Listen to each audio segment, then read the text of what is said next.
historical trends that help us explain what's happening today. And so the best example that I've found so far is take Berkshire Hathaway, right? Berkshire is kind of the old version of a meme stock, right? I mean, it is almost a religion to some people, right? They literally take the pilgrimage every year. They go to the annual meeting.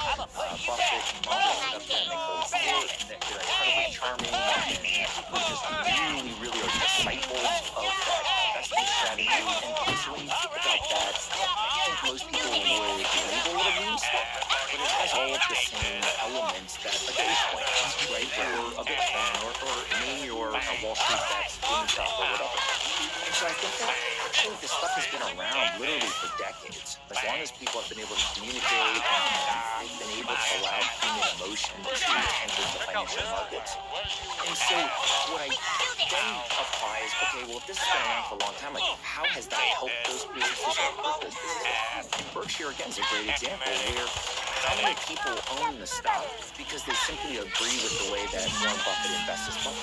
A lot, right? Actually, a majority of the people. And so there's almost this like long-term holder element of it where it's don't break compounding when it's working for you and a very specific type of investing. And so if you then look at the corollary and even a Dogecoin or a Bitcoin, there's a lot of the same elements, right? Why do people hold Dogecoin and not want to sell it?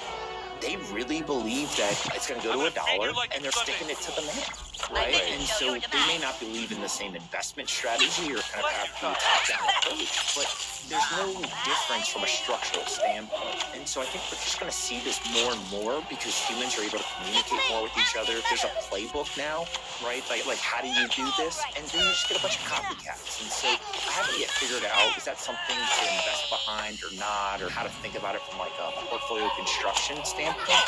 But I definitely think it's a very real thing, and it's something that's going to stay around for quite a while.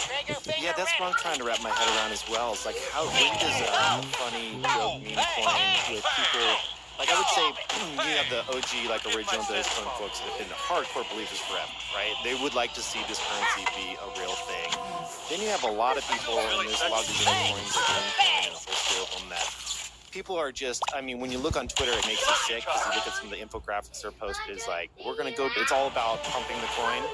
And I'm just like, oh man, some people are going to get burned here. It just makes you like, just so many people are buying into this and they don't realize that there's some big people that are just going to dump the second this hits a certain price.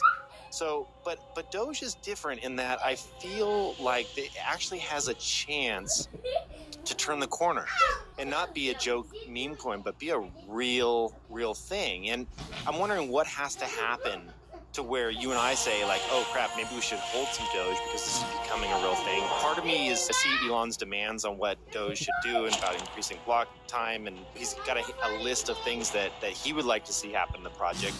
And you have to think, if you're those core developers, if you go off and you actually adopt and really take Elon's suggestions and run with them, does this not become a permanent fixture and one of the top 5 coin for the long term?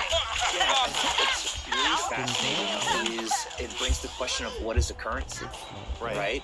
And ultimately a currency is a religion, right? It is a belief system. And so whether it's the US dollar, it's Bitcoin, it's Doge, or the euro or the yen, right? It's just both parties in a transaction believe it has value and are willing to exchange it for goods or services. And we can argue over if something is a good currency or not in terms of its store of valuability, but really, if it stores any value at all, no matter how good or bad it is at it, and is used as a medium of exchange by two parties, then it is a currency. And so I think that what becomes fascinating to me is there's an entire generation of kids that are growing up and they just think very differently. I'm in my early 30s and already I've got a brother who's 24.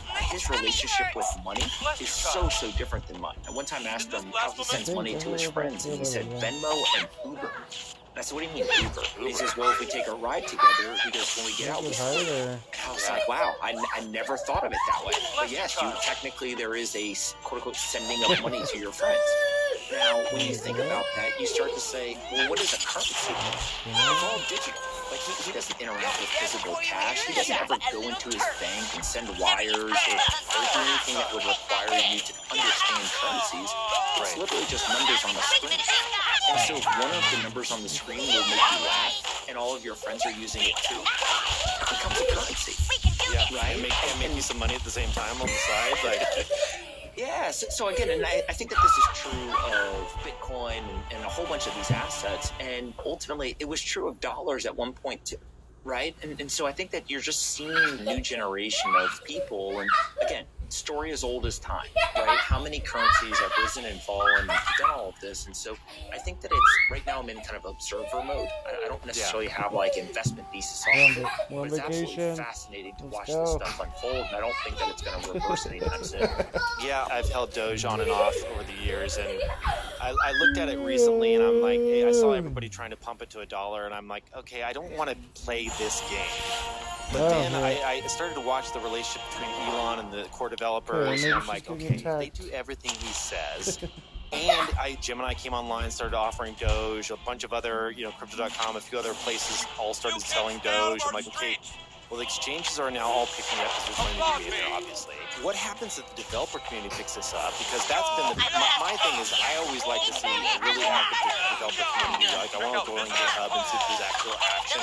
Things like, when you go look at Doge, it's just they haven't touched it in so long. So I want to see, but then I realized, like, maybe it's not the job of Doge Core to create the new next wallet, right? It's probably the independent third party that is just going to say, Gemini or whoever it is that's out there that says, I'm going to go build a wallet on top of this and make it easier. I don't know. It's just like there's something weird about this movement where I think like there is a chance for this to be more than a meme. And it's starting to like the get Walmart's that not far sense I either. have with a really cool investment. I don't know if you're getting that sense as well, but there's something there.